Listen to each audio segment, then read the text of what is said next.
Hello and welcome to Awaz News. I'm Kubrali and I'll be taking you through big news across Canada.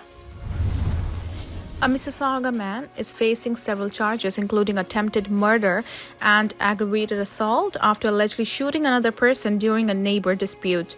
The incident happened on January 24th near Rathburn Road West and Perryvale Road, just south of Highway 403 and the west of Mavis Road. P Regional Police said they were called to the area at around 10 a.m. According to police, two people got into verbal altercation that resulted in one of them being shot. The victim was taken to a trauma center and is expected to make a full recovery, they said. The following day, on January 25th, PRP said they executed a search warrant at the suspect's home and seized numerous firearms, thousands of rounds of ammunition, and other weapons. Richard Liu, 62, of Mississauga, was arrested and charged with 10 offences. He was held in custody pending a bail hearing at a Brampton court. Anyone with the further information about this incident is asked to PRP's 11 Division Criminal Investigation Bureau at 905-453-212 and extension 1133 or Crime Stoppers anonymously. Toronto police say the victim, who was shot and killed at an apartment building in Etobicoke Tuesday night, was a 16-year-old boy.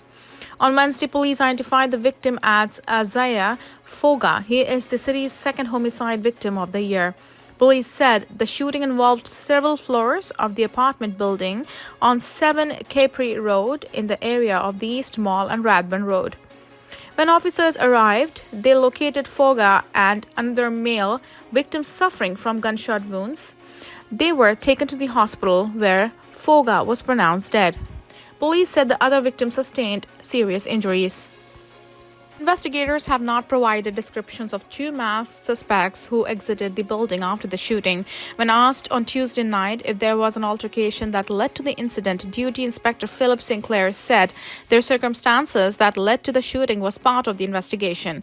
Leslie Oduro, the founder of Central Etobicoke Youth Agency and the community tenant lead for 7 Capri Road, says he has been advocating since 2011 for more resources to engage local youth. That year, he lost his friend in front of the building. I was 24 when that happened. I'm 38 now, with 2 kids of my own, and for this to happen is a lot, he told Awaz News on Wednesday. This is terrible, we need some help. Oduro recounted being at home with his kids on Tuesday night when the gunshots rang out. As the tenant lead, residents notified him that police were in the building. I'm scared for my kid and I'm scared for the rest of the kids in this area, but not scared to a point where I don't think there's a solution, scared to the point where it's like I'm frustrated. I'm scared of the fact of not being able to do anything. Oduro says his organization has been involved in creating more opportunities for young people in the community, including connecting with other groups. However, he believes more can be done. There's a lot of youth in the area and they are affected. 2 people in the area that they see every day end up getting shot, Oduro said, adding that they are responding negatively to the incident. We don't want to make the wrong choices. We want them to be able to come to the right resource centers and the right individuals that can help them walk through this experience. Oduro fears that if young people are not given the right resources, they will turn to guns and knives to express their feelings. So it's a matter of the city coming together right now for the sake of the youth, he added. I have been saying this over and over. We don't want them with the wrong tools. They are using these tools to express themselves. Toronto homicide investigators are asking anyone with the information to contact them at 416-807-7400 or Crime Stoppers anonymously.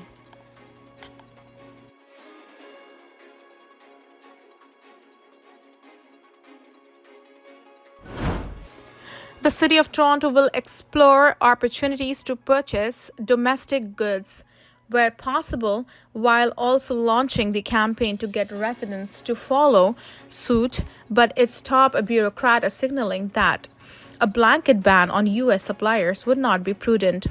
At a special meeting on Wednesday, City Council voted unanimously in favor of a plan to develop a comprehensive, multifaceted campaigned to encourage residents to join the City of Toronto's division and its agencies and corporations in purchasing locally made Canadian goods and services in response to tariff threats from US President Donald Trump. Council also voted in favor of separate, largely symbolic motion to affirm Canada's independence in face of comments made by Trump about the annexation of the country. Trump agreed to oppose tariffs earlier this week but has threatened to impose a 25% tariff on all Canadian goods as soon as March 1st. Some city councillors had previously called the municipality to stop doing business with American companies entirely in the event of tariffs on Canadian products. But during Wednesday's meeting, City Manager Paul Johnson said that it would not be prudent that the City of Toronto to take that step. Johnson estimated that American suppliers account for less than 10% of city contracts within the $19 billion operating budget. The Buy Local campaign being pursued by Toronto City Hall forms part of the 4-point plan that Mayor Olivia Chow unveiled earlier this week in response to the looming tariffs. The plan also includes the establishment of an economic action team that would consist of business and labor leaders and advise the city government on strategies to protect the sectors of the economy most at risk. Another part of the plan announced at Council today includes having the city manager review existing deals with American suppliers and create a wider Toronto action plan. Most councillors at Wednesday's meeting were on the same page when it comes to pushing a plan to buy local. Police are asking the public for help identifying a suspect wanted in connection with a voyeurism incident involving a 9-year-old girl. Peel Police Special Victims Unit is investigating the incident, which occurred on January 25th at a mall in Mississauga near Ontario Street and Burnham Thorpe Road. Police did not disclose the name of the mall.